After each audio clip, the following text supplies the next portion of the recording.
going into polls in just few days from now. And Puthiya Thalaimurai, the sister concern of the federal, has done a pre-poll survey that gives us some very crucial insights on what Tamil Nadu is thinking before going to the election booths, who will come to power, what are the issues that matter, what's on their mind right now as they decide who they will vote to power next time.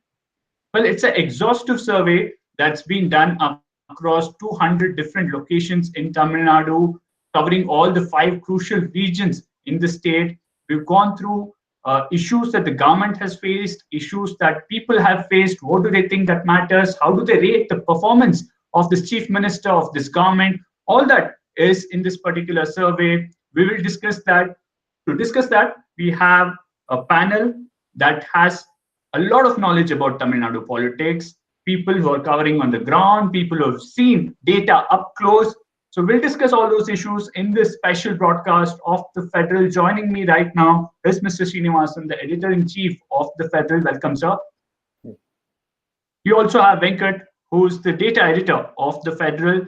In a short while from now, we will be joined by Mr. Rangaraj, who's a senior journalist who's covered Tamil Nadu politics for a number of years and knows a thing or two on what really is on the mind of people of Tamil Nadu. To begin with, the first question that we asked the people of Tamil Nadu in this survey is, what is that, or how did the COVID-related lockdown impact them financially? If you look at the answers there, 41.39% of the people are saying that they were severely impacted. Around 30.35% of the people are saying they were severely impacted, but not more severely impacted, as the first lot said. And only around 8.85% of them said moderately impacted. And only 8.46% of the respondents said that they were marginally impacted. And there were surprisingly 9.75% of people who said there was absolutely no impact. And you also had others who said 0.31% who didn't have an opinion, or people who said, well, we don't know much about it. So that's how Tamil Nadu has responded. Mr. Srinivasan, pretty much on expected lines. Nearly, if I can say, 70% saying they were either most severely or severely impacted during this lockdown. Yeah, it's a very important question because a very unusual elections we are seeing, which is going to happen mid of a pandemic. Earlier, we have seen that happening in Bihar. Therefore, it's relevant that we contextualize the survey by presenting this number first. As you correctly said, it's nearly 73%, over 70% people are saying this, that COVID has impacted them financially. And this aspect must be brought forth before we go any further. Absolutely. Venkat, bringing you right here, as he rightly mentioned, if you're hit financially, then how do you decide on who do you vote next? Will that be a factor in this election? Because people will look at what the government did to ensure that the kind of suffering that they went through was in a way cushioned a bit in terms of various money that was given out, various benefits that were given out in terms of increasing the amount of ration given out at PDS shops or other government schemes. So how crucial will this factor be? Should not see this question alone in context. You'll have to see what is known as the bounce back. So when you ask people, how did the COVID impact you financially? So need to, I'm sure it will be part of this. So, right. So the most important thing is what we call as demand side economics, which is all about putting cash into the hands of people. Now, this is something which, although the central government did not do, and they were sticking essentially to supply side economics, which was about giving cuts to businesses, or making ease of doing ease of business. New laws were got, belief being trickled down. But what data says is demand side economics. We do not have much of demand side economics till possibly January of this year, when during Pongal is when the demand side push, if I could say, was started. And so that's what so more importantly than seeing how many people have affected, I think we also see how many of them have bounced back from that, and that would be a very important point so that you can see this in context. Well, absolutely. As you rightly mentioned, it's very important to now see how many of them think that life has returned to normalcy financially or otherwise. And that's what the next data or the next question that was asked to many of them on what it is that has changed for them or have things got back to normal. That's the question that's been asked. And I will just put up that particular data on the screen right now, even as we speak. But just reading off the charts, a significant number of them are saying that somewhat probably it's come back to normal. I'll read out the data. 16% of them. The question that was asked to them is your financial position back to normal now? 16.2% of them, 22% of them are saying that yes. 45.53% of them are saying it's returning to normal. It hasn't come back to absolute normalcy, but it's on the way. It's returning to normal. But also a significant chunk here is 34.41% of them saying that things haven't really returned to normal for us at least. And then you have the others and don't know option that combined is around 4%. But almost a similar figure in terms of people who are saying it's returning to normal, and slightly lesser who are saying that it's not really back to normal for us. Venkat, how significant is this in terms of polling or how they see the performance of the government? I think this shows that there's still a lot to be done, and possibly that's going to be a grievance which would get reflected in the way of voting. I do not know. When we go ahead, we will know whether is there an anti-incumbency or anything based on this. I'm sure further questions will say that. But as of now, there has been a bounce back, but there is still quite a bit of people who are not yet back to where they were or where or what the term they call as pre-COVID levels. And definitely there have been hardship, although in urban, we can see, right, when you go out, you travel with the auto rickshaw or your Uber, you do see people, complaining about how their life has changed now, how their earning capacity has come down and things like that. Absolutely. Mr. Srinivasan, if you look at the numbers, probably a small percentage of them saying that it's back to normal for us now, but a huge percentage which is saying returning to normal, and also a substantial one which is saying no, it hasn't returned to normal. I think we have to clearly see when the survey was done. That is very important here. Yeah. The survey was done between February 18th and March 15th.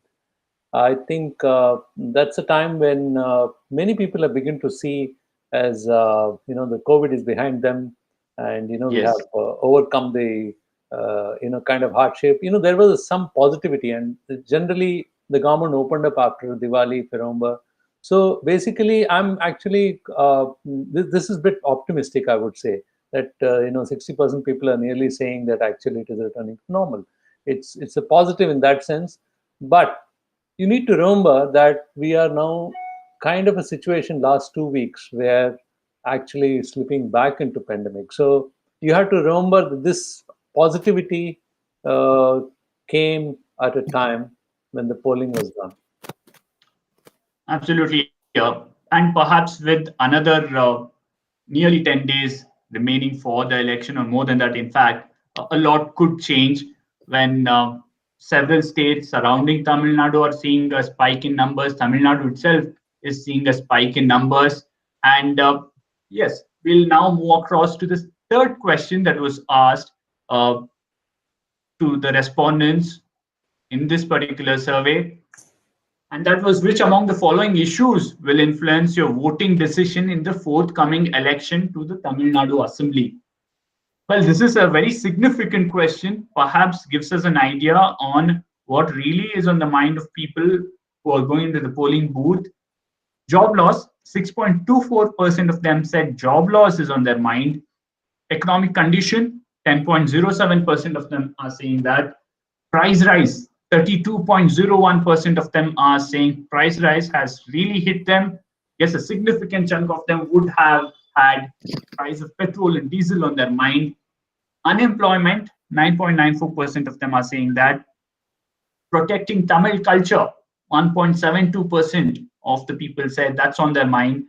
Secularism, 1.92% of them said that would be on their mind or that would influence them while voting in this Tamil Nadu Assembly election. And change of government, that's around 8.26% of them said, well, when we go there to vote, we just want to change this government. That's on their mind, is what they're saying. There's that very small fraction of 0.85% who said nationalism will be on our mind. But clearly, almost one third of them saying that price rise will be a factor when we go out to vote there. Mr. Srinivasan, who will bear the brunt of this? Will it be the state government, or do you think the population understands that this could be a lot because of the policies of the union government? For example, the price of diesel and petrol and all these aspects, or will it be a more simplistic one of people bearing the brunt of price rise and they just wanting to throw out the current government? Look, this particular slide is, the findings are a bit stunning for me, because what it necessarily shows is that, people are actually concerned about real issues, which is price rise, their economic condition, and job loss. We know that there have been quite a, discussion on job loss, and because of 1 year of pandemic, and we have been talking about it. So if you look at the first half of the slide, these four issues: job loss, economic condition, price rise, unemployment, all these come up as big issues of this election. Whereas one would have believed, with BJP trying to make a strong entry into Tamil Nadu with the help of AIDMK, and a kind of politics with it proposes, which could be in a way polarizing. If you look at the finding, it actually doesn't figure at all. Nationalism as an issue only 0.85%. Secularism 1.92%. Protecting Tamil culture 1.72%. Which means this clearly shows that people are much more bothered about these real issues, which they see as the issue which is concerning them on a day-to-day basis. Or perhaps the other interpretation is that they have completely ignored any kind of attempt at polarizing the electorate here. Well, absolutely. The other factor that's also mentioned here is job loss and unemployment.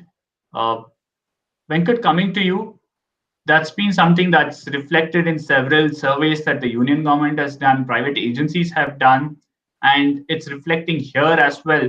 But looks like several things that were in the headline is not really of much importance to the voter. Whether it's the BJP saying this is an election between Lord Ram and those who do not, Lord Murugan, beg your pardon, and those who do not believe in him, terming the DMK as anarchist, or even the DMK lashing out against the union government for several of their policies, calling it highly divisive. How do you look at the kind of sentiment that's come out through this particular question? I'm completely surprised by this. This is beyond, definitely I didn't expect, especially because you believe that at least the political parties here, things are very typically ideologically rooted, right? So when you talk of things like Tamil culture, right? So the whole movement was initiated back in the 60s on a reaction to Hindi imposition, right? And similarly, things like secularism and, so these are something which I would at least perceive, because when you look at the the last elections, let it be the Jallikattu, or let it be the what happened in Thoothukudi, or things like that. I at least, this is a learning for me. I'm pretty surprised by this. So this shows that actually what people are bothered about is their wallet, which means it goes back to the old adage in politics. It's all about the economics or what's in your pocket. But one thing on the price rise, and this is something which anecdotally we could also say when we tried to do a couple of focus groups, we concentrated on women and on focus group. So whereas they were saying they were happy with EPS or they were happy with Modi, there were things like irritated by things like I paid 850 rupees or 900 rupees for my gas cylinder, and because these were done online, these were typically urban skewed people, women, but they did definitely put in something like price. And I guess because of a higher fuel price, we are seeing a cascading effect on to other vegetables and proteins and things like that. But yeah, I'm surprised actually by that only 1.7 or 1.9% said about Tamil culture and secularism as such. Okay, I'll try and bring in Mr. Rangaraj on this. Mr. Rangaraj, if you can hear me, the kind of numbers that you're seeing, nearly 32% of them saying that price rise will be on their mind when they go out to vote. Around 8% of them saying that they just want to change the government. How do you look at the numbers?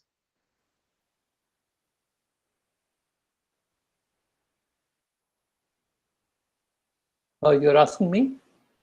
No, I'm trying to rope in Mr. Rangaraj. Okay. Okay, I guess we'll have to get Mr. Rangaraj's audio fixed and then we'll. Okay, we'll quickly move on to the next question that we asked the electorate or people going out there to vote. The fourth question was, how will you rate the overall performance of the EPS government on a scale of 10? Well, only 6.13% of them said they would rate this government or give them 6 marks out of 10. 8.92 of them said that they would give it 7. Around 9.59% of them said they would give it 8 marks. Around 4.84% of them said they would give it 9 marks. Well, there were 7.39% of the people who were absolutely happy with the performance of the government and they've given them full marks. But a significant of them are the ones who are saying, can't say, well, we don't know. We would reveal it only when we go out to vote. But looks like there is a significant chunk that hasn't really said anything. And it could be in the can't say, don't know bit, or also the ones who are rating this government, giving them around 6 or 7 marks. Mr. Srinivasan, how do you see? Perhaps many would say, if ever there is a wave, then it's very clear before the election. Do you see any such indication here? No. So the way I think this need to be read is that, the question was asked on a scale of 1 to 10 and people are asked to rate. So if you see from 1 to 5 and what has been the average and from 6 to 10, I think this is quite a high number. If you add up 6 to 10, it comes up, I think, a substantial number, I think 37, Yes. 33%, which actually shows that this government hasn't done. I mean, at least the perception seems to be that the Chief Minister Edappadi himself hasn't done so badly. Possibly one reason is there's a very low expectation when he started 4 years ago. That after the demise of Jayalalitha, a powerful leader, there was a question mark whether anybody will be able to pull this and keep this government together. And I think the Chief Minister Edappadi has actually managed it, and he's almost completing the term now. So I think that could be one possibility, and therefore it certainly shows that as a Chief Minister, people are actually not very unhappy with him, or there is not a downside vote for him personally. I mean, that's what is coming through this particular slide very, very powerfully. And that's what I think people are trying to say, that he has under the circumstances managed to put things together. But we need to remember one more thing, that he has completed he will be completing the complete term, I mean a 5-year term, and where he ruled for nearly 4 years. He had the backing of the center Yes. and the BJP government. That need to be kept in mind, and here that backing was important for him. Venkat, the fact that the expectations itself was so low, has it helped Mr. EPS in ensuring that his ratings haven't taken really a huge hit or anything as such, despite there being distress, price rise, COVID, and all that? Look, the fact is that way back in 2017, we had a host of media giving 3 months, 6 months, saying that this government is unlikely to survive and things like that. But the fact that he has managed to complete the full term, and even if you look at the mood of the state poll which happened in September and what you see now, you can clearly see that he has clawed his way back.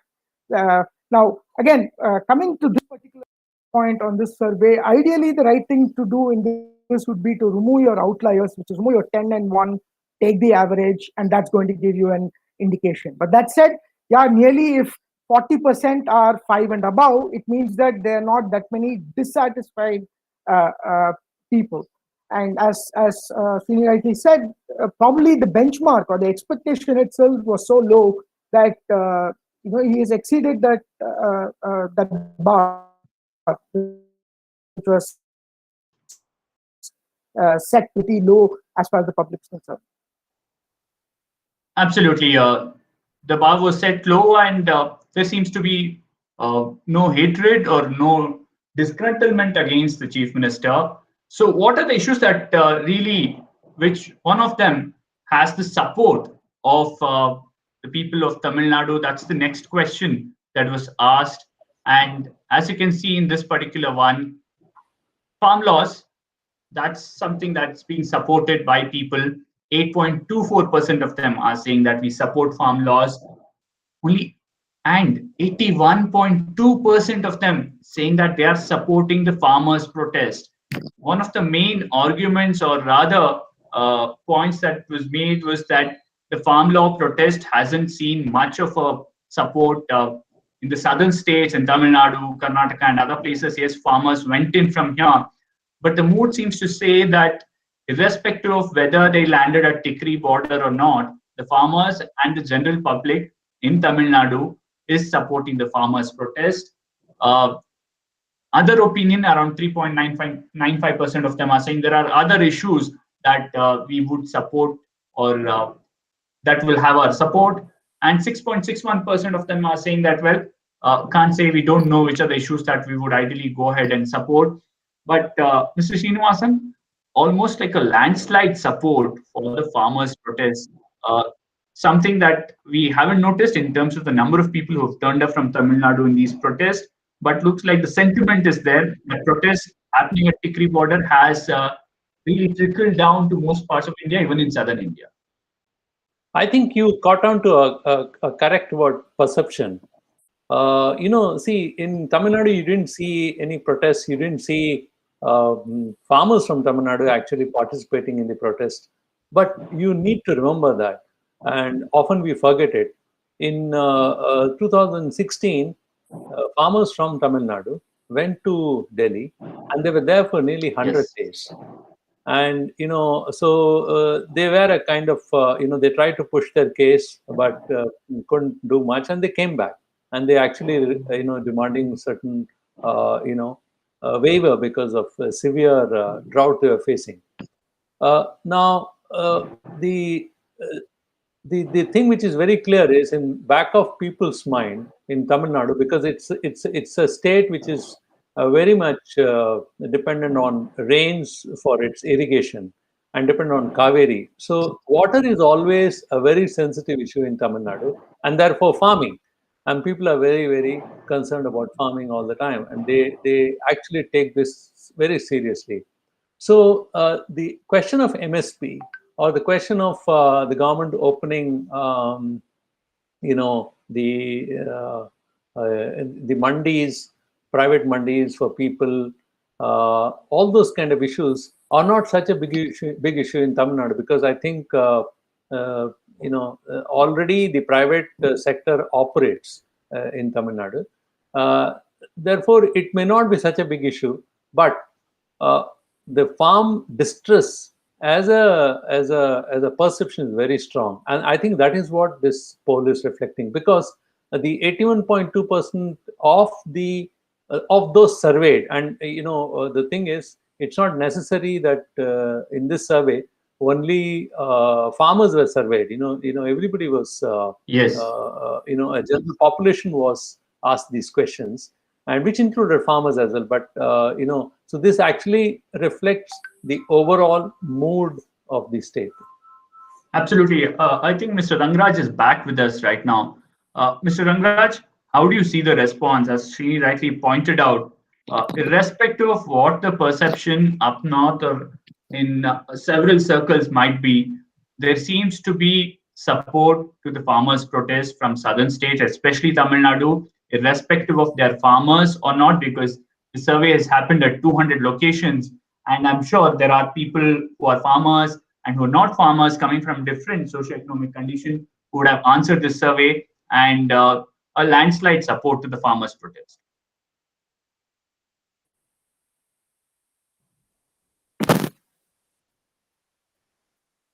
Mr. Rangraj, if you can hear me?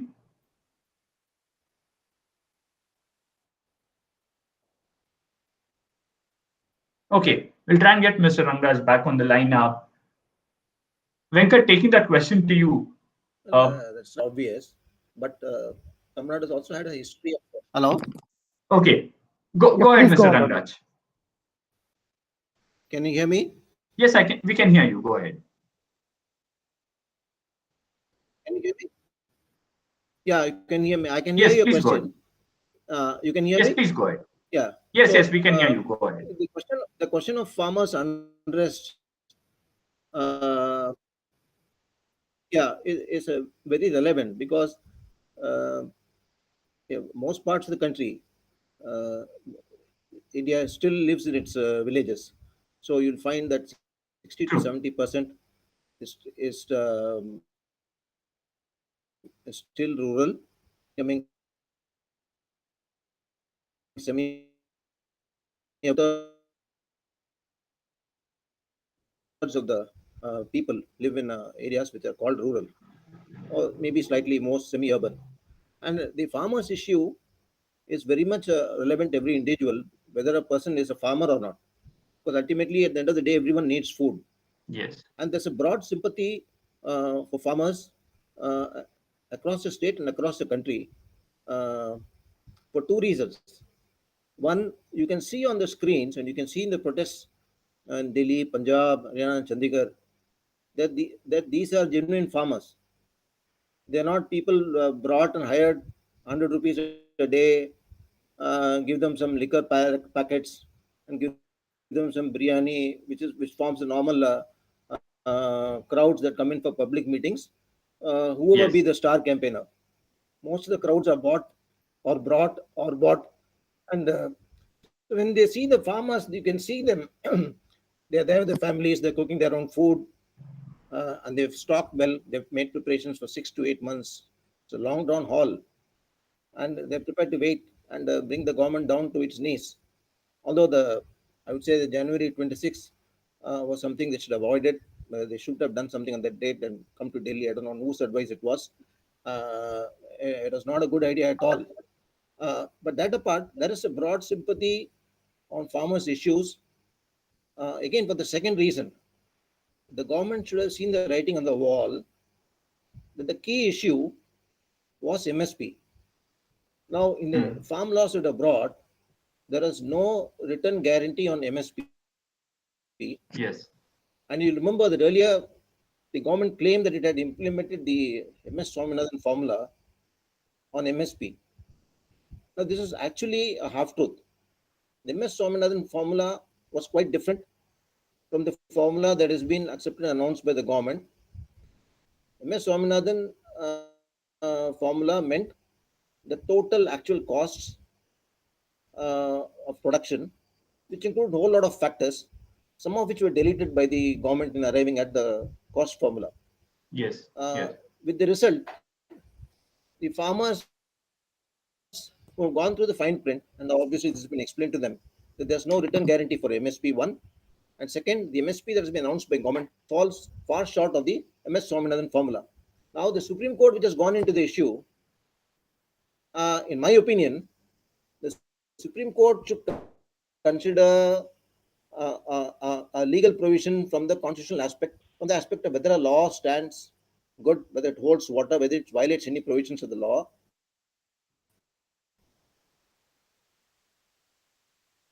Any provisions Okay. Okay, Mr. Mangraj, I think of the there's an issue with the Constitution and audio. so We'll on. try and fix Here, that. to go into the farm issues, because it's basically a job for the government. So when you see all these factors that are being brought into play, you find that the government is trying to create a kind of situation that the farm laws are excellent and that the MSP that they announced is excellent. Now we are told that they are going to bring in the MSP as a kind of solution, which they could have done much earlier and avoided all this unpleasantness that's going on for 6 months. So we come back to the issue that people identify there's a certain empathy with the farmers who are protesting, irrespective whether you're part of the protest or not, because everyone is actually connected with a farmer.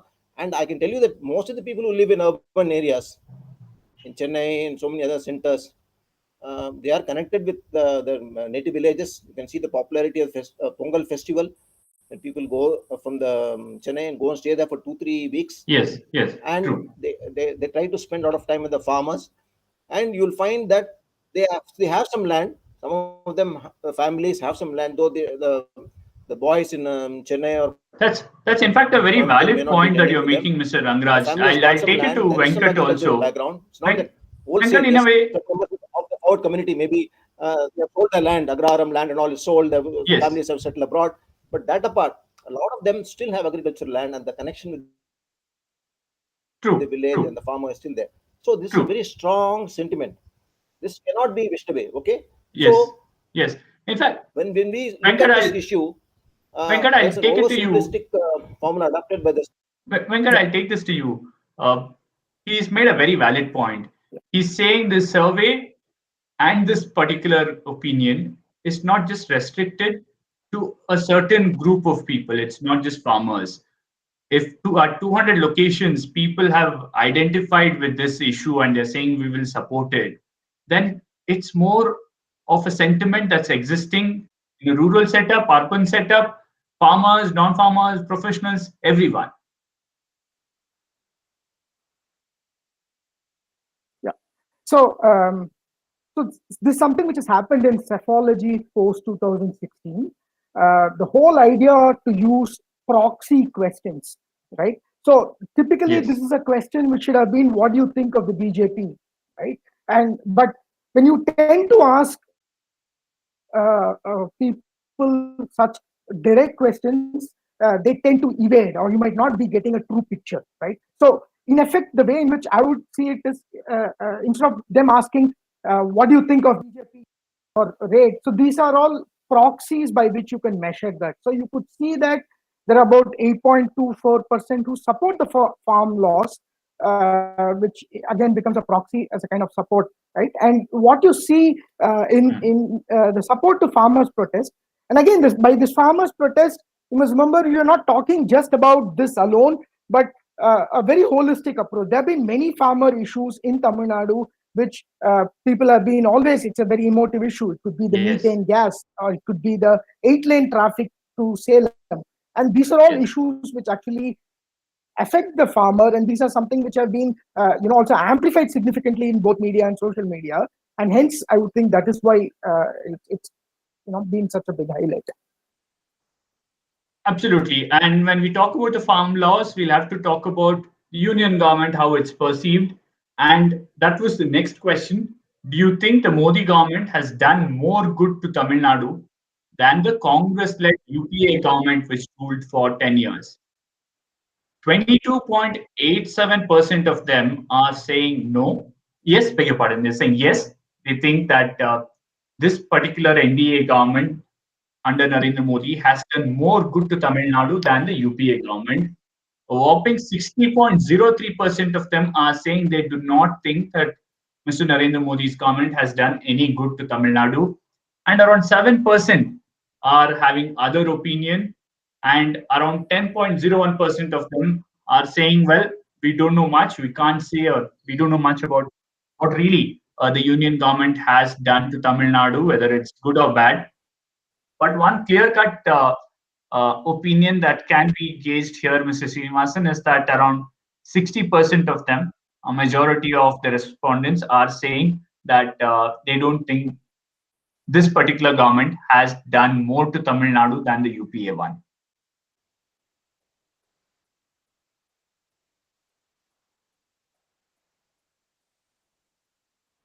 Yeah, it's a very significant question, and like Venkat said, this is psychologically an important question. If you instead of directly asking what has been the performance of Modi government, they have the psephologist has kind of tried to compare it with the performance of the previous Congress government. So rather than asking a straight question, they have asked a question comparing the two regimes and tried to know whether they think that this regime has done better as compared to the previous one. That's because the kind of relationship which Tamil Nadu as a state had with center has always been kind of, I won't say adversarial, but it's a kind of a always you could see a certain tension between the two. No, in that context, this question itself has been framed in a manner so that you get an answer to the question which you want to see.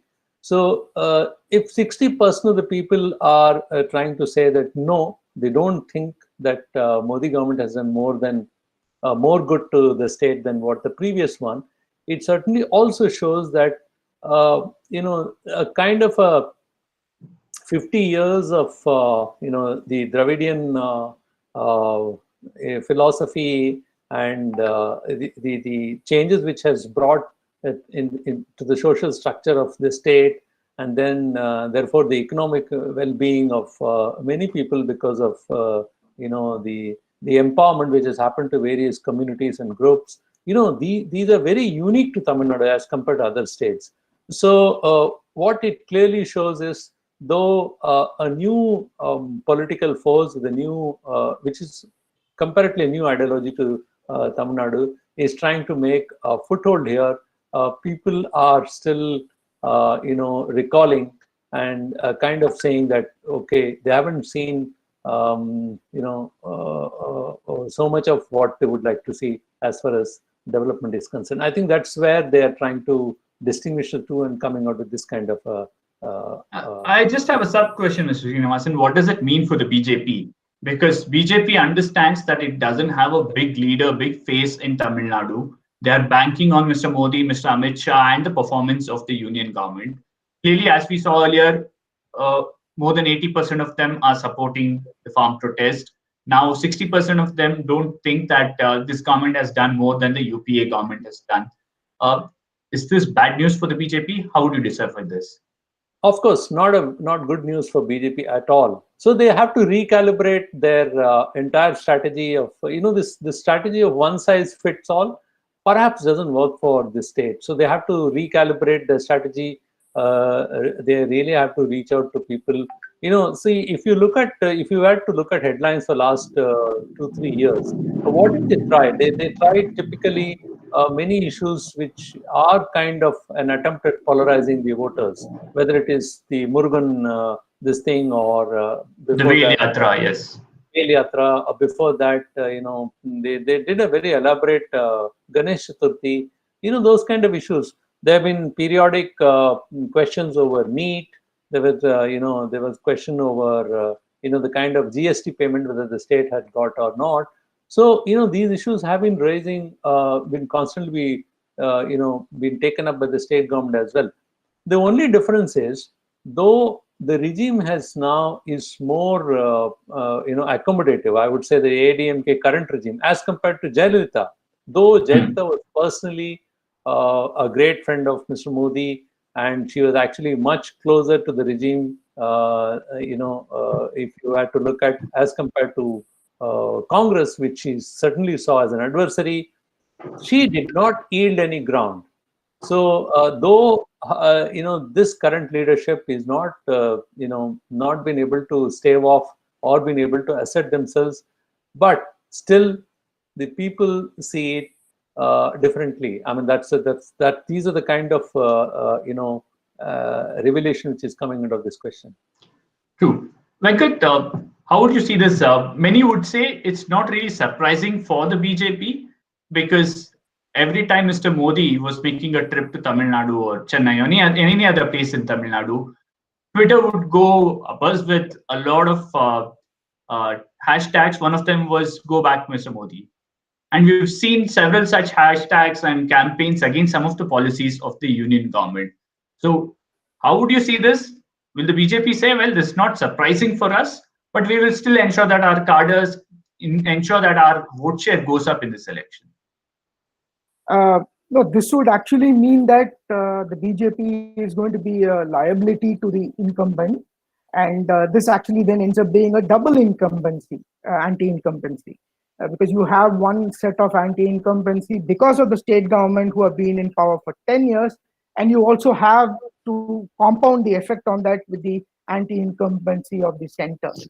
So, I mean, if the numbers right, it means that possibly the BJP is being more of a liability. But whether that's the case or not, we'll know only from the ground.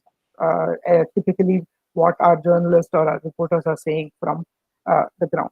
But otherwise, in the face of it, this. Okay, Venkat, since you brought up the topic of alliance, who will be a liability for whom, that's what the next question was about. Which among the following describes best the alliance between the AIDMK and the BJP? Will do good to Tamil Nadu. 16.66% of them believe that this alliance will do good to Tamil Nadu. 36.87% of them think that this is just an opportunistic alliance to grab power. 8.44% of them think this will benefit the AIADMK. 7% of them think that this will go against the AIDMK's interest, and 5.91% of them think that this will benefit the BJP, in fact, to establish their base in Tamil Nadu. Around 7.61% of them have other opinion. Well, a huge chunk, that is 17% of them, are saying, well, we can't say or we don't know much about how this alliance will pan out, who will it benefit. Mr. Srinivasan, a huge number of them, almost nearly 1/3 of them, think that this is just a pure opportunistic alliance. Yeah, again, not very good news for BJP. So what is clearly coming out is, a whole lot of people here, the perception seems to be that AIDMK certainly is not benefiting by this alliance, and they have gone ahead with the alliance nonetheless. One thing which headlines have been suggesting and people have been talking in, if you look at newspapers here, a lot of gossip columns, a lot of murmurs which keep happening is that is this government being driven, is there a backseat driving happening? I think, over a period of time, when constantly such things are fed, that also lead to a certain perception building. I think that is what clearly coming through this, that they certainly feel that it's not a good alliance for AIDMK. Well, Venkat, coming to you, as Mr. Srinivasan rightly pointed out, there has been so much talk about who really was driving this particular government. Many said this is just the B team of the BJP that's ruling here in Tamil Nadu. Headlines criticizing this alliance. Looks like either the opposition or this perception has really caught on among the voters.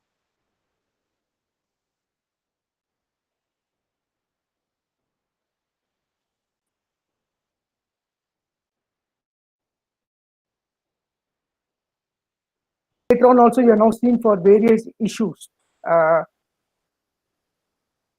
Hello? Yeah, go on. Back? Yeah. So later on also we're seeing for other issues. I was just saying, even before the alliance was announced, during the Bail Yatra, we saw EPS stopping the Bail Yatra. There had been a few contradictions here and there. For example, the CAA, right? Now, the CAA itself could not have been passed if the AIDMK had not chosen to abstain, because clearly in the upper house, the numbers were not there. So one could say that the CAA bill went through due to the tacit support, for lack of any other word, because of ADMK. And then later on, you have the BJP saying that we are going to implement the CAA, and you have the chief minister saying we are not going to implement the CAA. So the public perception, again, as we have been saying from the beginning, it's all about being about perception. So when there's such divergence or dichotomy, it definitely confuses people, and I think that's why they end up terming this opportunistic alliance per se. So, but we do. But I think election junkies and news junkies, when we track, we do have an idea. We know who's driving the alliance or who's setting the agenda and things like that. And possibly, I would think people in Tamil Nadu are not happy about that aspect as far as this alliance is concerned. Okay, this could actually boomerang on the AIDMK BJP alliances, the sense that one gets. What will go for the DMK? That's the other alliance.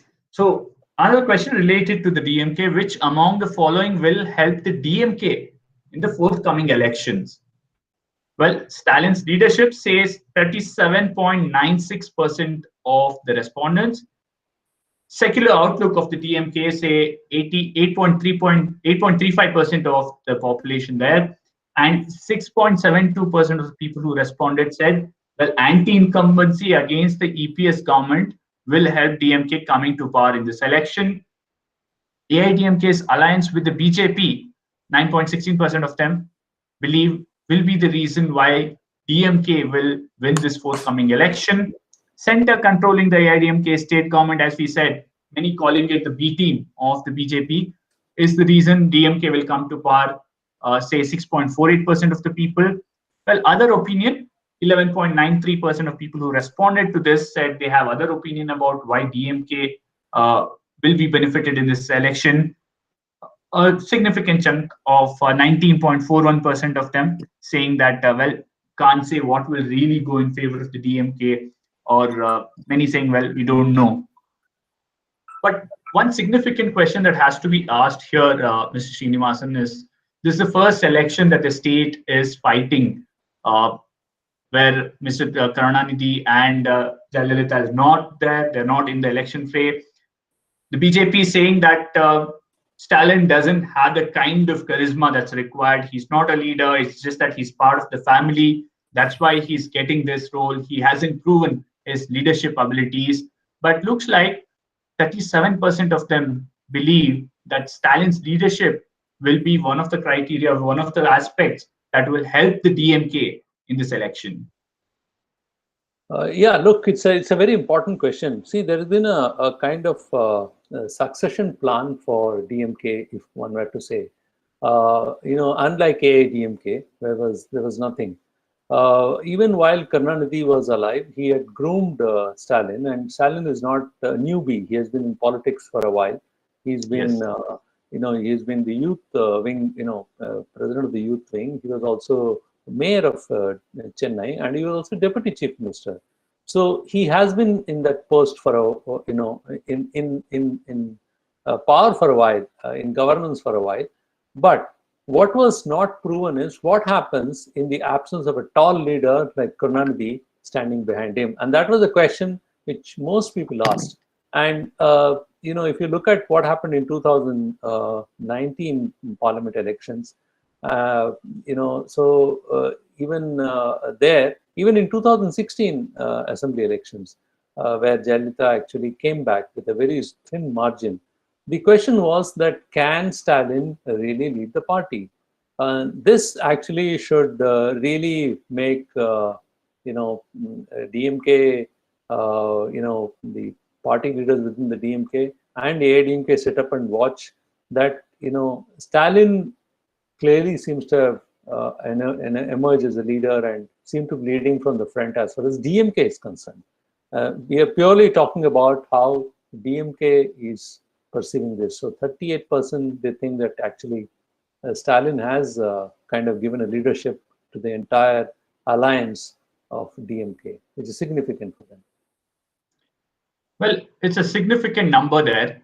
Venkat, coming to you, one aspect that many were talking about is whether he can be a crowd puller.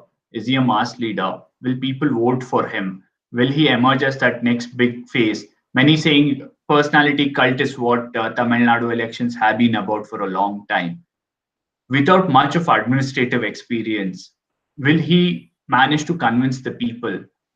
This survey says that in the absence of Mr. Karunanidhi, they do look at him as the next leader from the party who can take the party forward.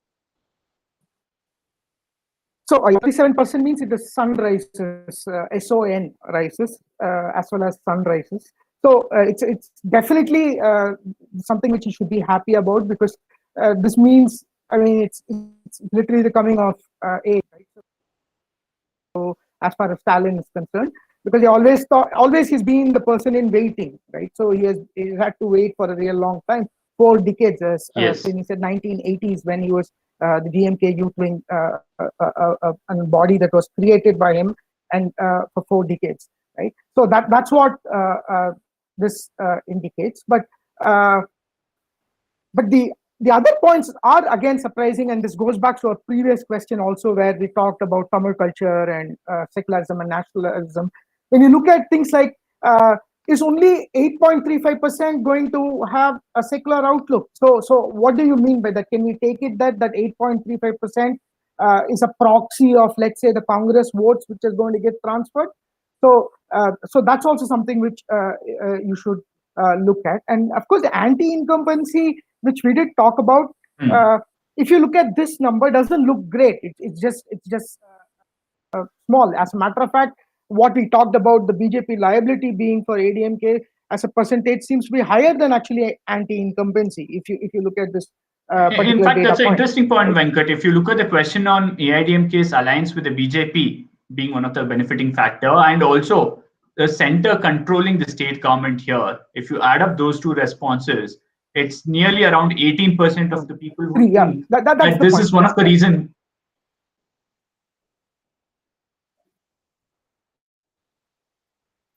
So around 18% of them believe it could be the reason. Rangraj, I'll take that question to you. One, it's very clear that looks like Mr. Stalin's leadership has got a stamp of approval now. We'll have to see if the whole state approves it when the elections happen, but has got a huge thumbs up. Second is that this whole 4 years of the center backing the AIDMK and ensuring the government is there, and then alliance now seems to have backfired. It's benefiting the DMK directly.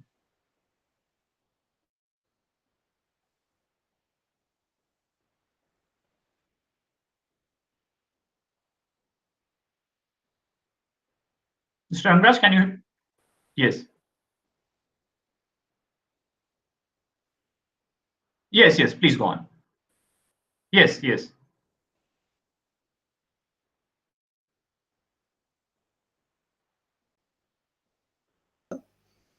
And I've got different answers. So you sort of have to put them together.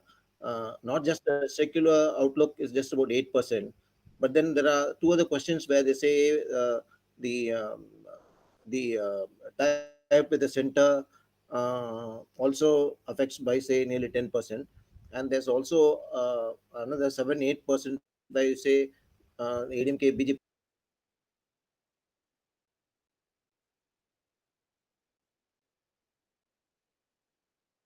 Yes.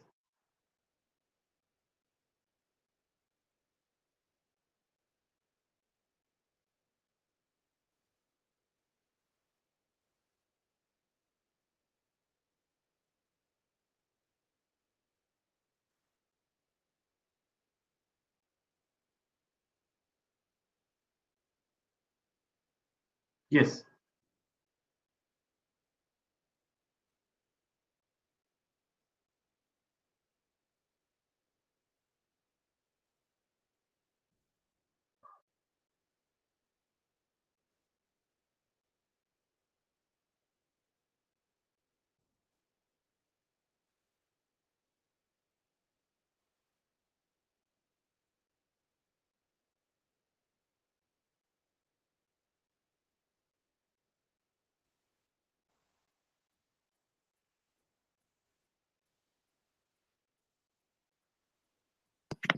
Nope.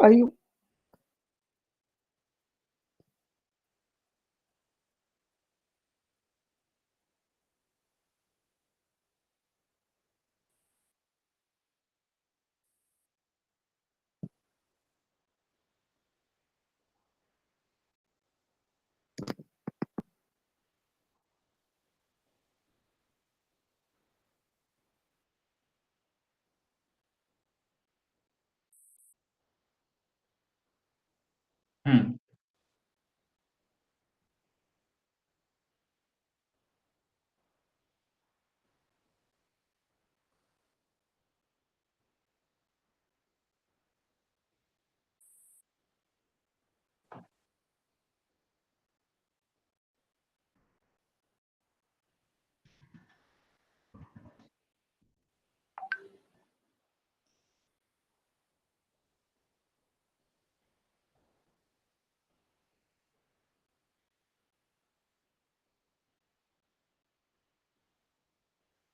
True.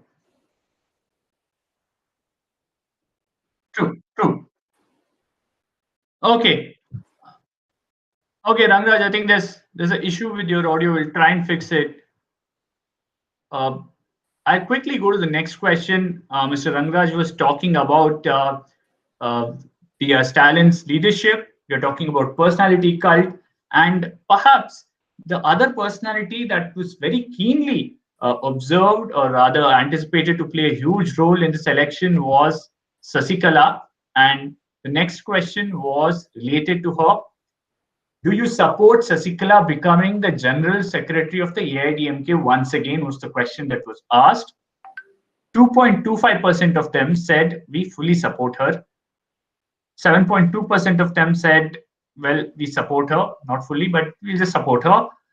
A whopping 45.64% of them said we do not support Sasikala becoming the General Secretary of the AIDMK once again. 27% of them said we oppose it, in fact. 4.32% of them said we have other opinion. 13% of them said, well, we can't say, we don't know much about how or what we would have done if Sasikala was made the AIDMK General Secretary. But one thing seems to be very clear, that the stance taken by EPS and OPS of not allowing Sasikala within the party or merging the party seems to be the right decision. At least, Mr. Srinivasan, they seem to have read the public perception and opinion really well. Oh, well, I won't rush into this kind of conclusion. I think it's a very smart move on behalf of Sasikala. If you have to read her statement clearly, she hasn't said anywhere that she is actually quitting politics. She has only said that she is keeping herself, aside for the moment. That's the kind of a message which is coming through her press release. The other thing which you need to remember is this poll was conducted, again, I'm reiterating, between 18th of February and March 15th. At that time, she had actually, when the poll began, she had come out of, the Agrahar. The prison, yes. Yeah, the prison. And she received a rousing reception. There was a lot of time she took to cover a short distance. So, but immediately after that, what happened was that she kind of made this dramatic announcement that she is not going to participate in this. Now, you can speculate, why did she do that? Was there any pressure on her to do a thing like this?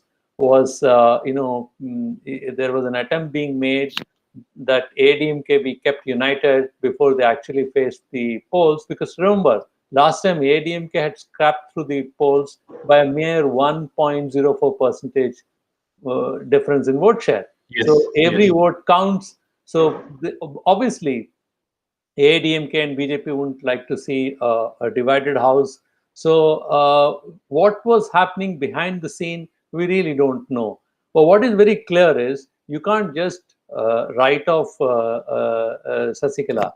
This mood could also be reflective of the fact that when people know that she is not going to actively participate in the current election, what's the point of speculating her about her? But the question is actually very interesting. It says, do you support Sasikala becoming the General Secretary of the AIDMK? It doesn't say Chief Minister. It says General Secretary. So it's in a way, I'll have a quick question there, Mr. Srinivasan. Do you think people do not accept her as the successor of Jayalalitha? That's what she and Mr. Dinakaran want to project themselves as. No, that's what Would you read it that way? No, that's what I'm trying to say, that you cannot draw that kind of conclusion as of now, because this is only an interim period. the real development will happen post-poll. If one has to really see what happens to AIDMK post-poll. If Mr. Edapadi comes back, and then takes power once again, then this survey would be, as you see, it would be, you can take it on its face value. But Yes. if it doesn't happen and the result are otherwise, then the real politics will kick in, and therefore, in politics, you can never ever write off anybody 100%. Okay. You never know when people come back. So it's an interesting question to be asked. So as a pollster, this question must be asked, because a whole lot of people at that point of time, though she looks irrelevant now because she's not participating in this election, but at the time when the poll actually started, she seemed to be somebody who could kind of exert a certain pressure on the entire electoral process, and therefore the question was significant. So I'm actually saying all this with a lot of caveats, but it's a very interesting political development which you need to watch closely. So if we had to look at, say, post-poll, then it would be even more interesting. If the same question were to be asked in some ways, I think Venkat will be able to say that. How does pollsters look at these issues? Venkat, how do you look at it? A lot has happened after this poll. She might have gained some sympathy for staying away from electoral politics. A lot could change once the fate of this particular government becomes clear. So the one thing which is clear is, even before the elections have been, announced or happening, the clear only person who has a win-win advantage in this whole thing is Sashikala. Now, she had given a clarion call that we all must unite together and defeat the DMK, right? So it's a win-win. So if EPS manages to swing the vote and win back, then she still has portrayed herself as, we need to unite and get back. And if it's going to be a position of ADMK losing, then she could always come back and say that it's because you have diluted Amma's legacy that we lost this election. Try. So I would really think that it is a win-win from Sashikala point of view. Again, I'm reiterating the point which even Srini did make, and because many media quoted what she wrote in letter in Tamil as that she has quit politics, whereas she never said she quit politics. She said she's distancing herself from politics, and I think there's a huge difference when it comes to lexicon of these two words between quitting politics and distancing from politics. So yeah, I think she's one person who's at a win-win situation as far as this election is concerned. Okay, she's in a win-win situation. How many people would have liked to see her as the chief minister? The next question in the survey is something that will give some clarity on that aspect. Who do you prefer as the next chief minister of Tamil Nadu? That was the question that was asked. EPS, the current chief minister, has got thumbs up from 28.33% of the respondents. 37.51% have said they would actually want to see Stalin as the next chief minister. Kamal Hassan gets around 6.45% of people saying that they would want to look at him as the next chief minister. Sasikala gets a mere 1.33%. And interestingly, Seeman gets 4.93%. He's, in fact, managed to be more popular than Sasikala, almost giving a very close fight to Kamal Hassan despite his stardom. Mr. Srinivasan, how would you look at this? A man who's not been a chief minister, who hasn't had a huge administrative role or experience, and who's being accused of just becoming leading a party because he's born in a particular family, seems to be more popular than a chief minister who's given out several schemes for the last 4 years, who's been credited for good amount of rain in the Kaveri basin in the last year or so, and someone who's seen as one of the most accessible chief minister that Tamil Nadu has had in the last couple of decades. Still, Stalin manages to beat him. Yes, it's actually a thumbs up for Stalin. He's clearly managed to position himself well. if you were to look at even the previous question in the survey, where it was about who's leading the alliance, clearly a similar percentage of votes came in favor of Stalin. The biggest factor that seems to be putting the DMK alliance together with Congress and other people is basically the indication was about Stalin. So I think Stalin has kind of managed to emerge a leader in this election. But what is very significant, you also need to remember, is Edapadi, with all the kind of 10 years of anti-incumbency and very hesitant start and lots of pulls and pressure within the party and inability to, I mean, he literally had to put a lot of things together because there was no clear succession plan. Unlike Stalin, who had a very clear roadmap, he was seen as a clear leader. I mean, though there was a skirmish within the, there was talks of skirmish within the family, but that really did not, come up in a big way. Stalin was able to put his stamp of authority over the leadership. Unlike that, ADMK had lots of trouble. EPS still getting a 28% vote share is, I think, quite credible. And as far as M&M is concerned, Kamala Hassan, I think it's again a very interesting one. People in Tamil Nadu always go for certain star power. It was expected that actually Stalin would, Rajnikant would get into the scene, which he didn't. Otherwise, the poll would have looked pretty different. Then if you were to look at, Seeman. Yeah, a quick word on him, Yeah, Seeman has been a factor in, in Tamil Nadu politics. He has been taking it's kind of his ideological fringe, but he has been constantly pushing, trying to increase his vote share election after another. So you have to see that 4.9 or 5% of what he got is significant.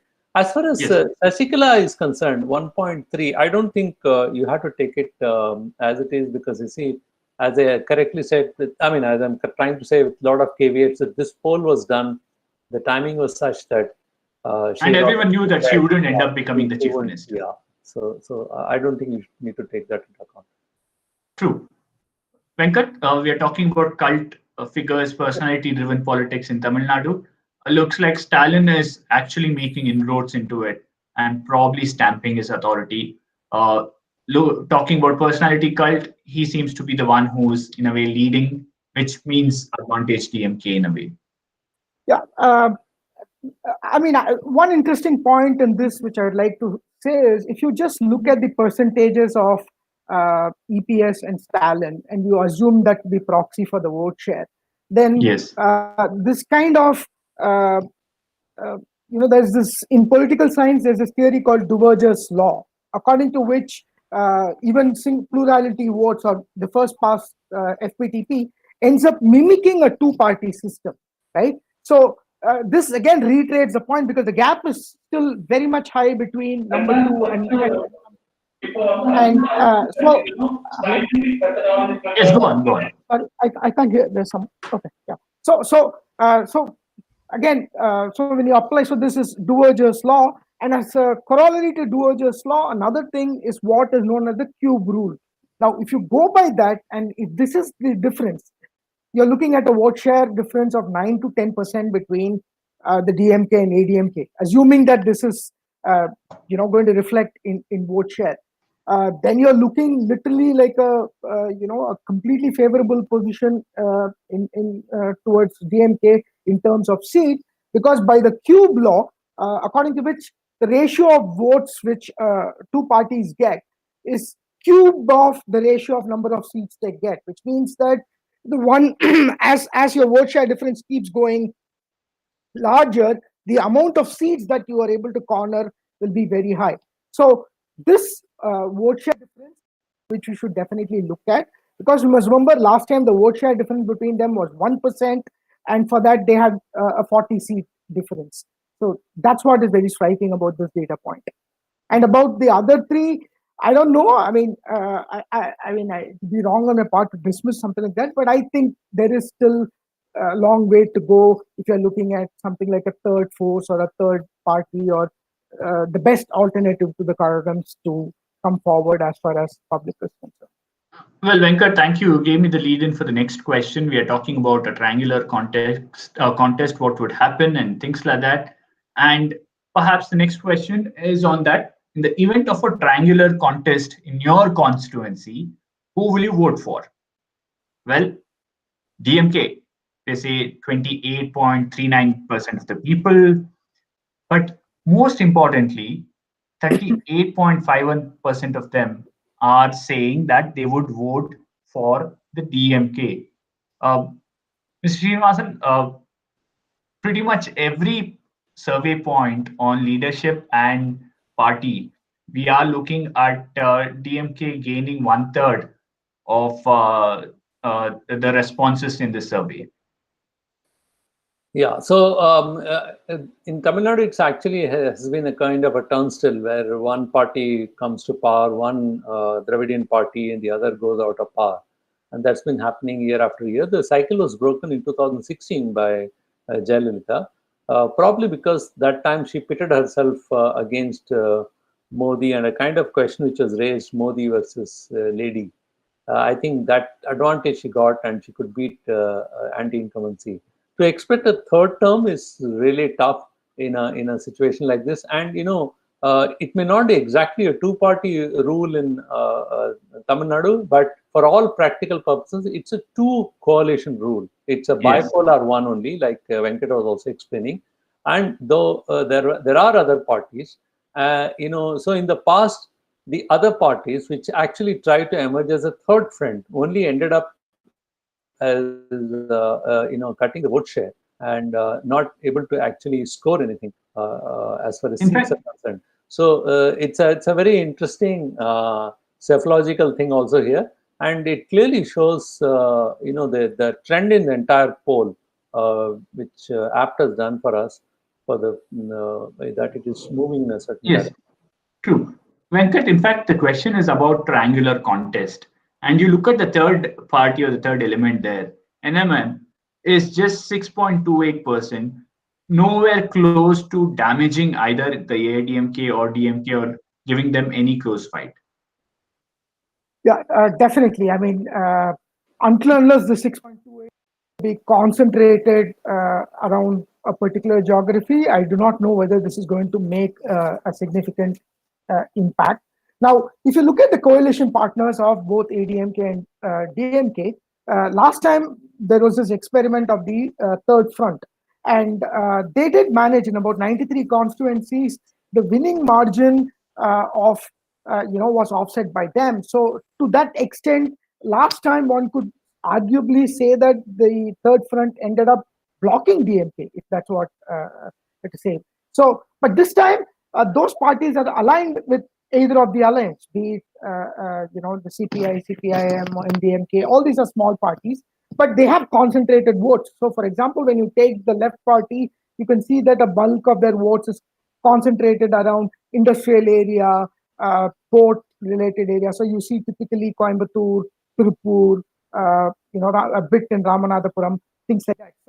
So similarly, so the whole thing about the 6.28% is how distributed is it?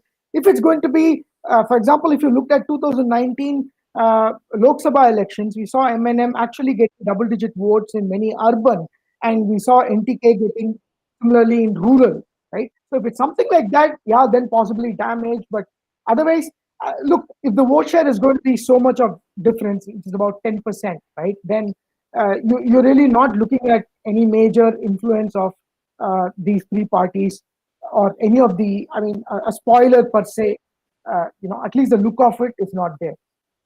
Okay. Because I mean, I know this is hazarding a guess, but right now I would like to stick my neck out and say, I don't think if you go by these numbers, there's going to be any significant effect because of a third, a triangular contest. Okay, we might get some insight on this aspect in the next question that we asked the people, which was, which party will you vote for in the forthcoming elections to the Tamil Nadu Legislative Assembly?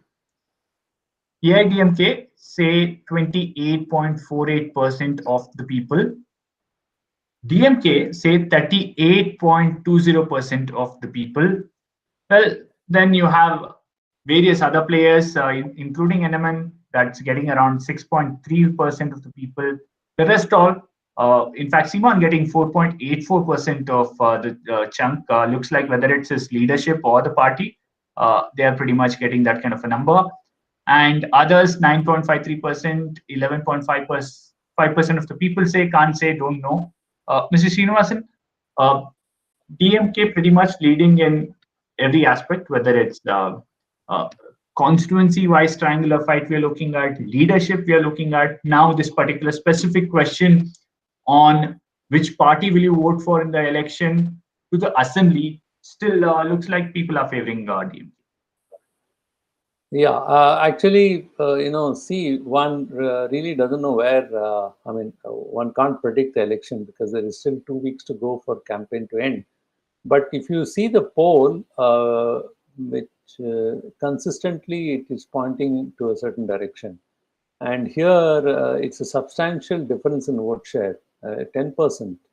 That clearly shows that the popular mood is in favor of DMK. And this is showing without any ambiguity that the poll is heading in a particular direction. And clearly, if you look at other vote share, like there was expected that a party like Seaman would get a certain vote share, but there are two more issues in this: others and can't say, don't know. Yes, yeah, and, yeah. So that's a substantial number. How do you interpret? Because the two others and this together makes about 20%. They could actually bridge the gap between the AIDMK and the DMK. Yeah, so that's a very significant one. And so how are those people going to vote? Those 12% people, they are after all going to vote somewhere. Yes. That's also a significant factor which is going to be. In fact, as someone who looks at, yes, go on. Yeah. So see, look, this is not even if the pollsters would have actually faced a lot of problems. This is not an ordinary election. The polling is being conducted middle of a pandemic, and to draw people out, get their opinion, and put together would have been a tough task in itself. But the difference currently between the two leading alliances is very, very big. True. As someone who looks into numbers, Venkat, how would you compare it to the vote share that the parties got the last time round? Yes, the comparison won't be a fair one. Both the parties were led by stalwarts back then. We didn't have a COVID, and so many factors were not at play. But still, how do you look at these numbers?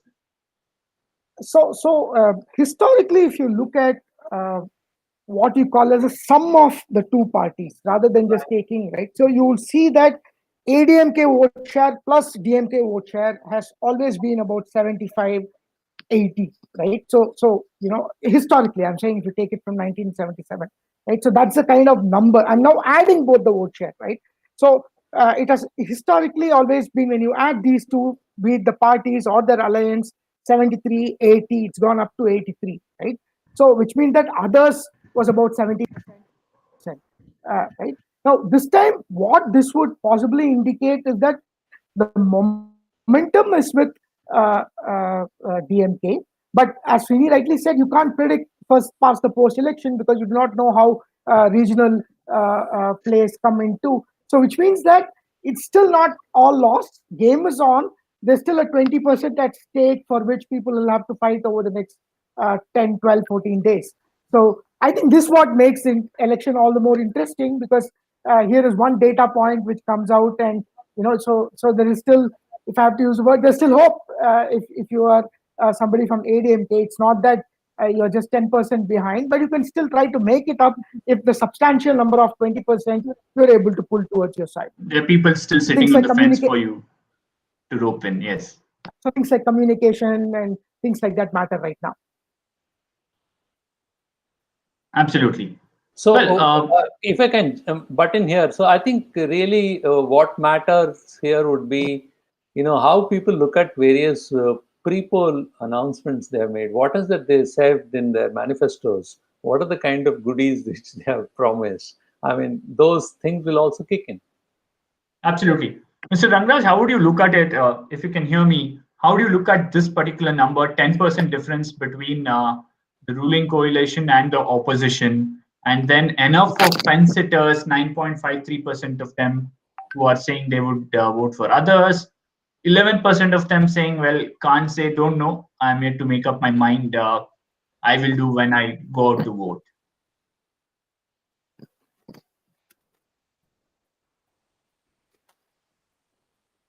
Mr. Rangraj, can you hear me?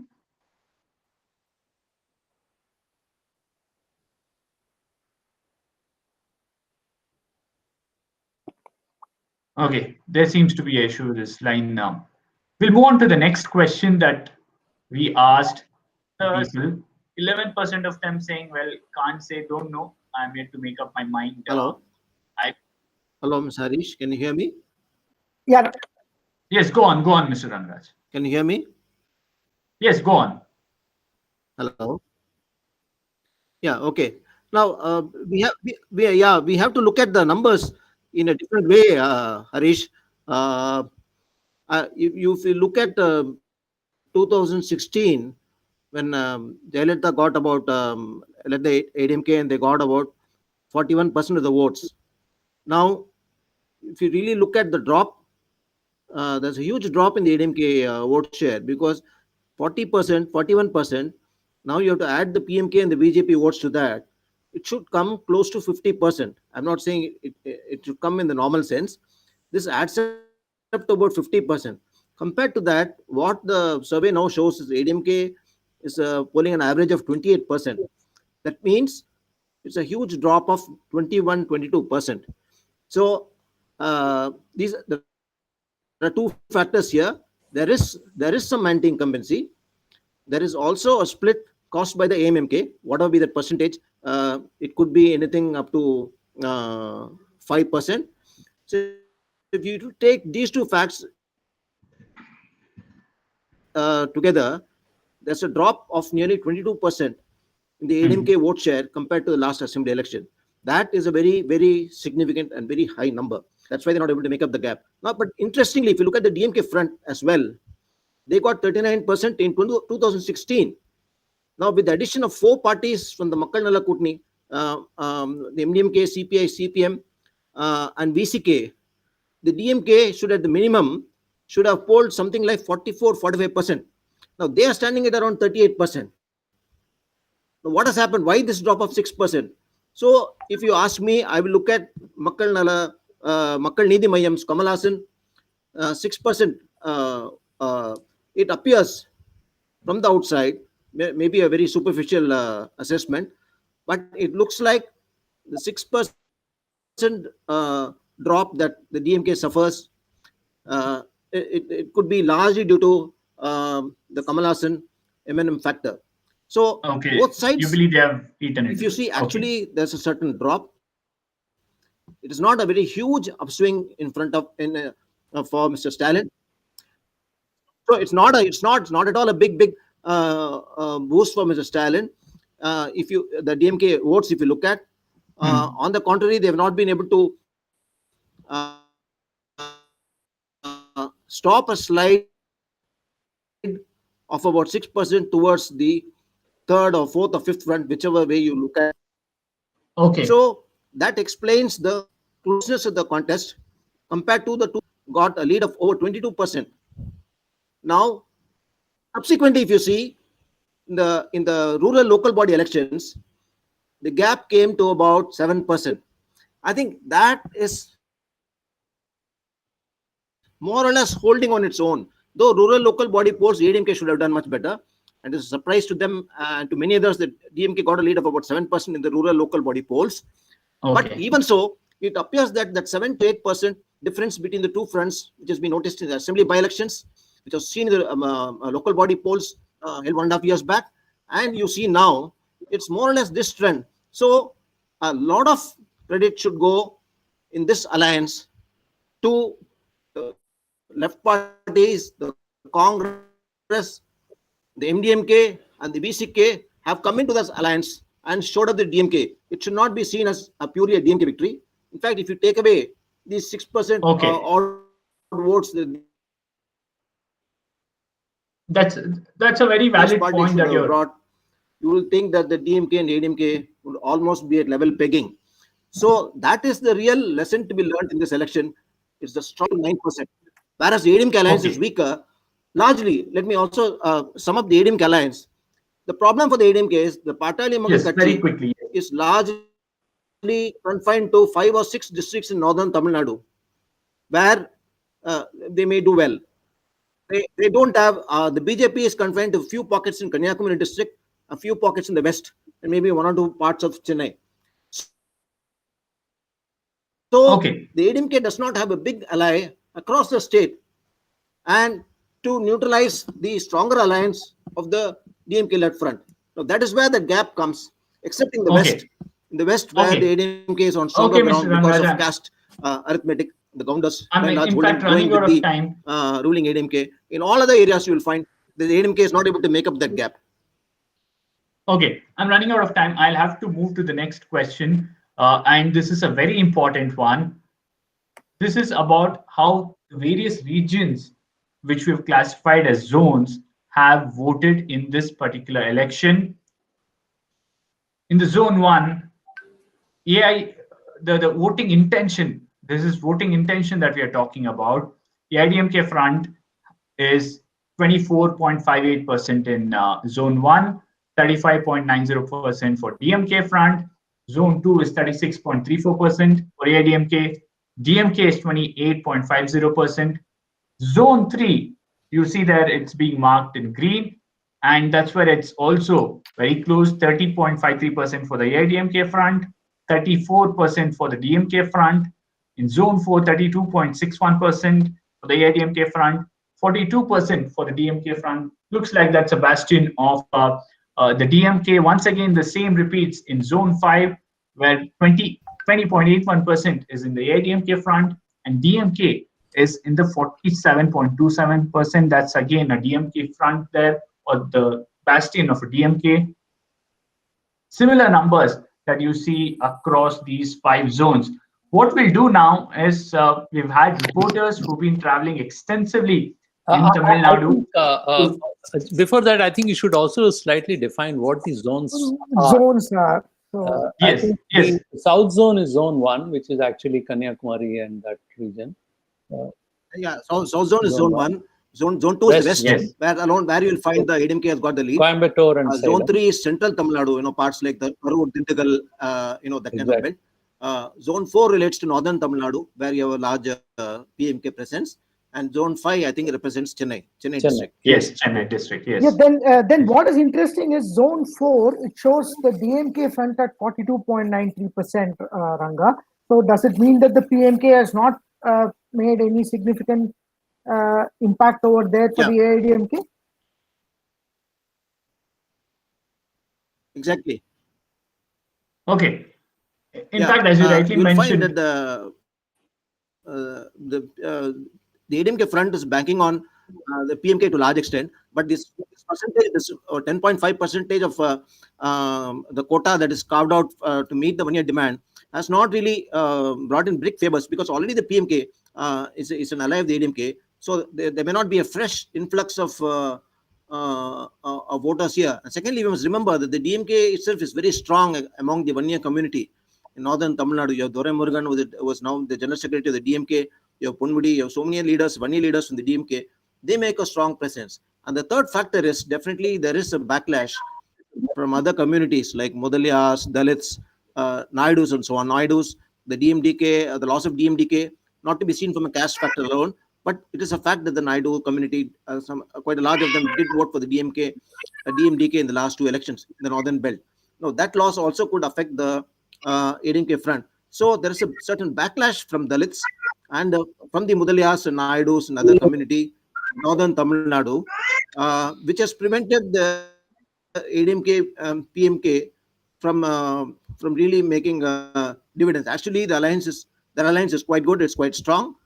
But then the DMK manages to hold its own on the 1-year votes. and Okay. it also has made inroads into other communities. In fact, Mr. Ranga, what we'll do now is we'll bring in our reporters who've been traveling extensively across Tamil Nadu, reporting and sending ground reports to ensure that we get the sense of how people are really going ahead and trying to vote. The intention is reflected in this particular survey that's gone out.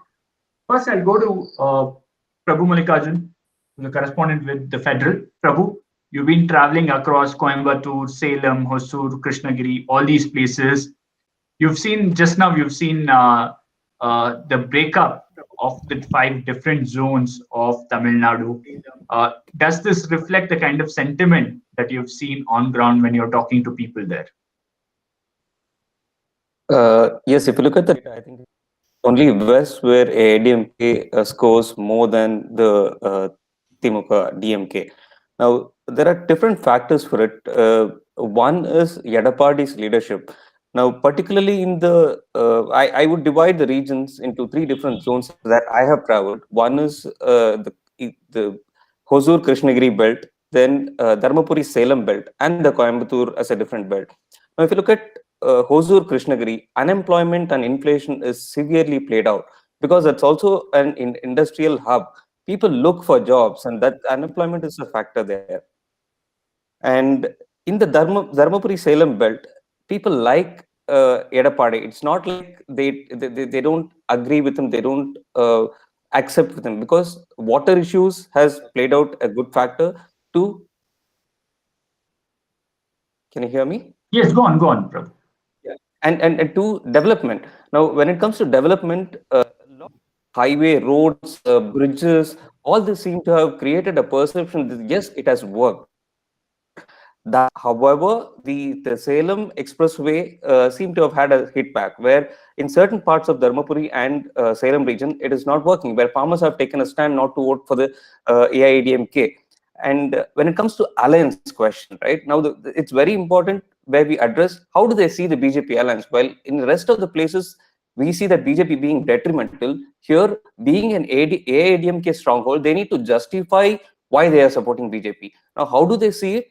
Look, if there is center BJP, if AIADMK comes back, perhaps we will get more funds. Perhaps we will benefit. That's how they see it, and that is the reason why. But you might see AIADMK scoring more, and also on the factor of BJP's perception. It is not. I mean, when we saw 80% protest, right? It is not about one particular farmers protest. When we talk on ground, I also gather how do people gather these information? What is their source of information? It's all through social media posts that they gather. And what happens? Why the perception is so good? It's so bad. It's an issue of Dravidianism. It's an issue of NEET. It's an issue of farmers' protest. It's an issue of Jallikattu. All this frames in their mind. Suddenly, when it comes to farmers' protest, they think, yes, BJP is not right for me. But that said, I still like Edapadi, and the support goes towards there. Okay. In terms of individual leadership, we've seen a clear pattern coming out here. EPS not doing really bad as such, but still lower than Stalin.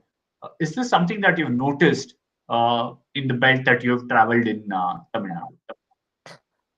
Again, it's a perception that where, because it's largely been a two-party system in Tamil Nadu, what happened is now the people believe that, look, both the parties are same for me. However, even if they look at DMK as an alternative this time, but overall they would look at, look, even if the other party comes to power, let's say tomorrow DMK comes to power, they'd still think, okay, it might not be any different. Perhaps the leadership might change, perhaps a certain thing might change, but it might end up the same, because we have seen that in the past. That's how it ends up. Okay, that's a valid point.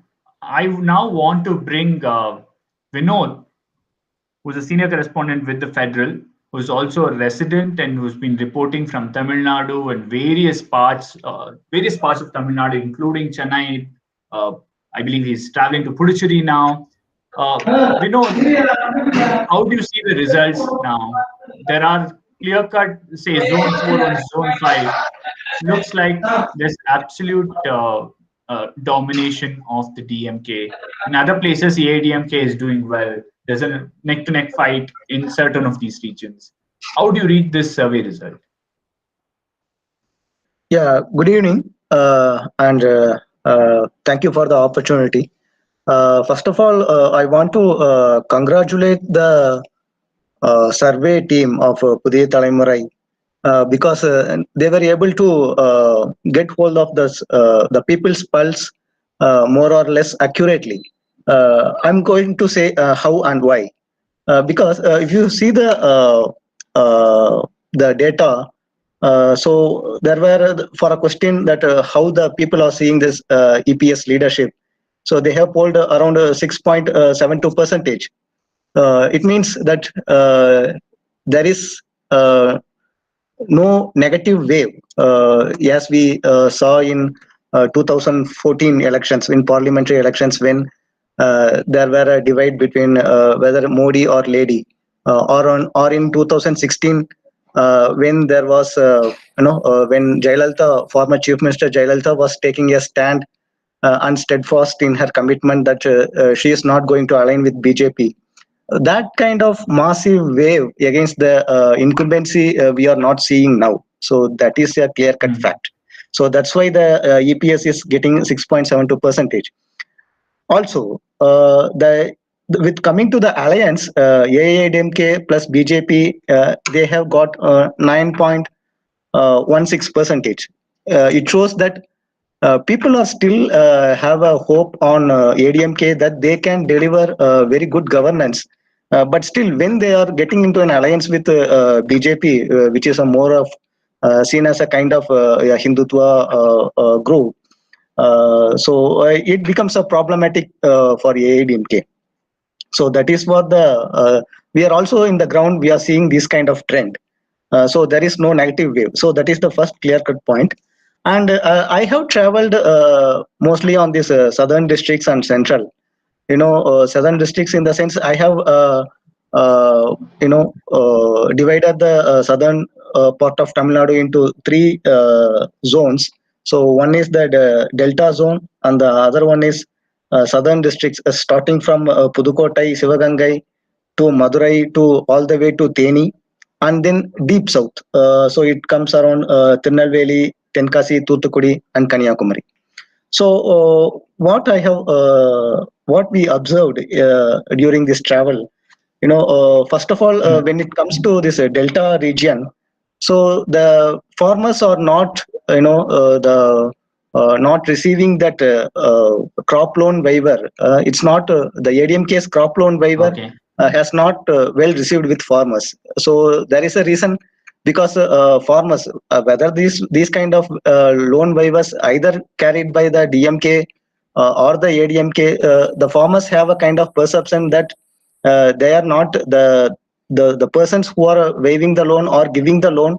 They are not giving it from their own pocket. So it's a government. So these kind of loan waivers has no effect on the ground. So that is one point. And then when it comes to these kind of southern districts, particularly in Madurai and Theni, this 10.5% reservation for 1 year have been created a impact on the denotified communities or denotified tribes. Particularly the Piramalai colors. One of the thickly populated, densely populated community in that area, and which is going to decide the fate of this ADMK's chances over there. So they are very upset with that reservation. So it may affect. So actually in south, in the zone 1, so ADMK is getting 24 that kind of percentage. So, and then when we come little more down, so in deep south, so in Tirunelveli and Tenkasi and Thoothukudi districts, the voters are, very much, happy about that. They got what they demanded. So these areas were highly populated with the SC community called Pallars. So their demand has been actually become fulfilled. So now their nomenclature has been changed into Devendra Kula Velalar, and the bill was passed on some couple of days before in the Lok Sabha. So, but then it doesn't mean that the people will vote for ADMK, because they are saying that all these years, this ADMK and DMK, both the Dravidian parties, not heeding to their demand. But it is only the BJP that has taken some kind of initiative to But acknowledge Vinod, the. do you see this bringing significant gains to the BJP there, or is Yes, there a yes, gain, but it yes. might not be Yes. significant or No, no. change BJP's fortune? It's going to be a significant, yeah, windfall for BJP, because people are looking it as a it's BJP that have carried forward their demand and have actually fulfilled it. So they are not seeing it as through ADMK. It has not happened. So they They're are not seeing going it to as support. EPS convincing the union Yeah, government. no. So so they are going to support BJP. And when what another important point what I observed in the southern districts is, Okay, quickly, yes. yeah, TTV Dinagaran has a lot support over there. So one reason is because he was the former MP chosen from Periyakulam constituency for 2 times, and has did some kind of work over there. So, and because he's also from a Kallar community, so that and also since he's also from the Sasiklas family, that kind of sympathy is is there in the air. So people are are also ready to support Dinagaran. Yeah. Okay. Prabhu and Vinod, some fantastic ground reports that you guys have been filing from various parts of Tamil Nadu. Thanks a lot for joining us today. It's now we are running out of time, but we are coming to the main part of this entire pre-poll survey, that is to find out what are the numbers that are going on in terms of seats that these parties are likely to get. This is the business end of the pre-poll survey. Seat projection. The AIDMK front is being given 76 to 83 seats in this pre-poll survey. The DMK front is predicted to get 115 to 158 seats in this pre-poll survey. They are saying the vote share might be just 10% of a difference between the AIDMK and the DMK. But in terms of number of seats, you look at it, the projection says at a higher end, probably the DMK will fall to the half of what, or rather, the ADMK will get just half of what the DMK would get, and the DMK will go past the halfway mark, form a government. That's the prediction of this pre-poll survey. Let's also put a caveat here. This was done in Feb, second half of Feb. A lot has changed. A lot will change in the coming days as well. But as several other polls have suggested, looks like this particular poll too, pre-poll survey too, saying that DMK at this moment might be slightly over in terms of AIDMK. I'll quickly take this question to Mr. Srinivasan. Mr. Srinivasan, finally, the business end of this particular pre-poll survey, the numbers are out. AIDMK predicted to get 76 to 83 seats, DMK 151 to 158. One thing seems to be very clear in this survey, that it will not be a cliffhanger. Someone will get absolute numbers. Yeah, so the big headline coming out of this is the DMK front is leading, and actually it seems poised to be, it has taken a pole position now. But look, we still have to be careful with lots of things. We have a system in India which is first past post. Yes. So you have to keep that in mind. And always, it's a very, very tricky issue. How do you convert seat share into seats? The seat share, if you see, the difference is huge, 10%. The vote share, yes. The last, the vote share. Yes. So the vote share is large. So conversion of vote share into seats I'm not and I don't know the process. The pollsters would know how they do it, but it's I would assume that's a very dicey issue, because if you just go back and think, 1.04% vote share between AIDMK and DMK alliance in 2016 election resulted in a huge gap of 44 seats. Yes. But here yes. the difference is 10%. How do you justify this? There should have been an absolute sweep. But also remember, if you add up the two friends, AIDMK and DMK, it's adding up to about 66%. So there is still about 34% votes in the offing. Where are they going? Obviously, the others are getting a vote share, which is actually MNM, which is Seaman, which is partly also going to, probably TTV. So it's really, it's really the game on. It's an interesting one. What does this, however, indicate? It's not that it doesn't indicate anything. It clearly is indicative. It is not absolute. This thing, whatever the poll so far, if you look at the entire trend, it seems credible because it's going in the same flow. It is clearly indicating towards DMK in the lead. That's what I would say. Absolutely. But then still you have 2 weeks. So you have to see how does the other thing fall in. For instance, for the first time, this government has brought in, in some ways, universal basic income. Yes. DMK had proposed 1,000 rupees, AIDMK proposed 1,500. And, how people react to that. There are a number of other announcements both the parties have made. How do people react to that? Those are the issues. But clearly, from the trend so far, this is what it says: 151 to 158 for DMK front. That's a clear indication. Venkat, do you see a lot changing from the time the survey has been done and from now on till the election? There's a lot of time, and it's a lot of time even by politics standard. But how would you look at things panning out for the AIDMK and the DMK, considering that both the parties have put out their manifesto? There's a talk about a variant of a universal basic income scheme by the DMK. The AIDMK has proposed a lot more doles and a lot more freebies. Will all this change the significant shift or significant gain the DMK is likely to get or projected to get according to this particular pre-poll survey? Yeah, the caveat which Srini said was bang on. In a first past the post, it is next to impossible, and that too with such a sample. The Karandikar methodology is such that you need at least about 4,000 per constituency, which means you're talking of 1 million to estimate reasonably, because you have to factor in the regional disparity.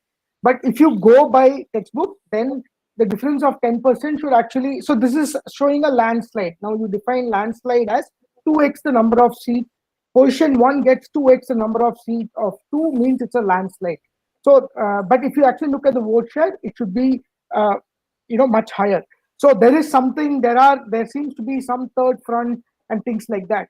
Another point which we have observed even last time during the elections is, as we move towards election, we have seen the other fringe parties, the other parties being edged out of the game, right? So because people tend to say they don't want to waste their vote, that is the psychology behind people vote, and they would, like to back a winning candidate. If if they start getting the feel it's not going to work out, so it might also get reflected in terms of voter turnout. So that's another handle which we'll have to track, especially in the context of COVID. What the voter turnout going to be? Because that's also going to make a considerable. Remember, last time we had about 73% voter turnout, so that's going to matter, right? But the more important point is the communication which is going ahead. And here I just want to anecdotal example is historically, when the incumbent used a very, very positive kind of it has not worked. The classical example was 2004 Vajpayee. The election was India shining. So they believe that India is now shining.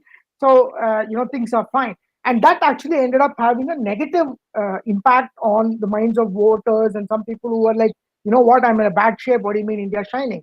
So in that context, the communication of ADMK right now, which talks about veterinary podum Tamil Nadu, right? So that's what is going around. So that's something which, we'll have to look at what the reaction for that is. But I think it boils down to communication. We are seeing a lot of, especially, of course, this might be very urban centric, but now even in rural, you have considerable WhatsApp and reasonable social media penetration. But we are seeing heavy communication from both sides. There are a lot of negative communication also, where they're trying to hit each other. So yes, game on. Let's hope it's going to be fun to track, and really look forward to this. Well, absolutely. Looks game on. A lot could change.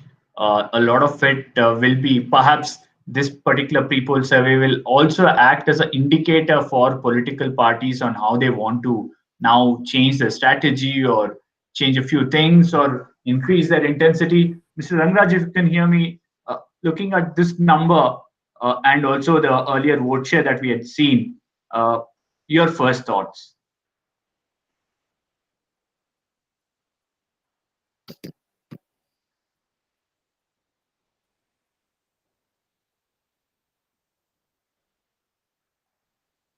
Mr. Rangraj, can you hear us? You must unmute.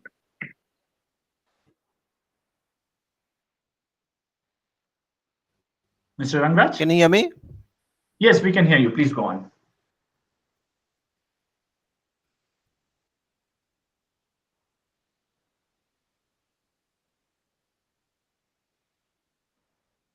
Please go on, Mr. Rangraj.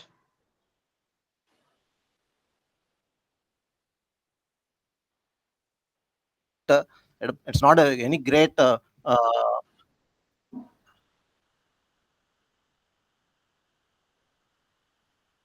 Okay, I'm afraid we have a bad audio line with Mr. Rangraj.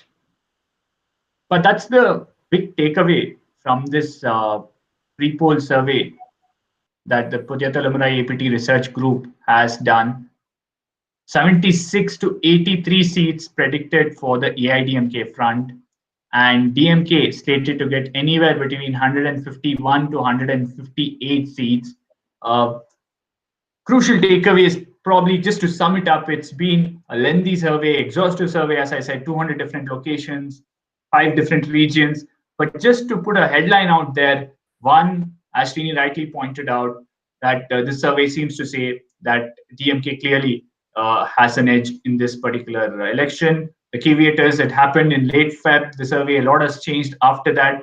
But there are indicators that are consistent. One, in terms of the leadership, looks like there's a thumbs up for Mr. Stalin over EPS and every other leader. Vote share, party preference in a triangular contest. Everywhere, DMK seems to have an edge. But as they say, a week is a long time in politics. We have more than a week left in Tamil Nadu before Tamil Nadu goes to polls. We'll see a lot of national leaders coming down, being paradropped for campaigns, and a lot of it will change in the coming few days. How much of that will impact? Probably when we get the result or post-poll poll, then we can get an assessment of how things changed the last month or so. Mr. Srinivasan, Mr. Venkat, Mr. Rangraj, Prabhu, and Vinod, all of you, thanks a lot for joining us on this broadcast. As Venkat said, it's been an interesting pre-poll survey, and also this gives us hope that it will be interesting for all of us as journalists, that things will pan out in a very interesting manner. Thanks a lot, all of you, for joining us on this broadcast. Thank you. Thank you. Okay.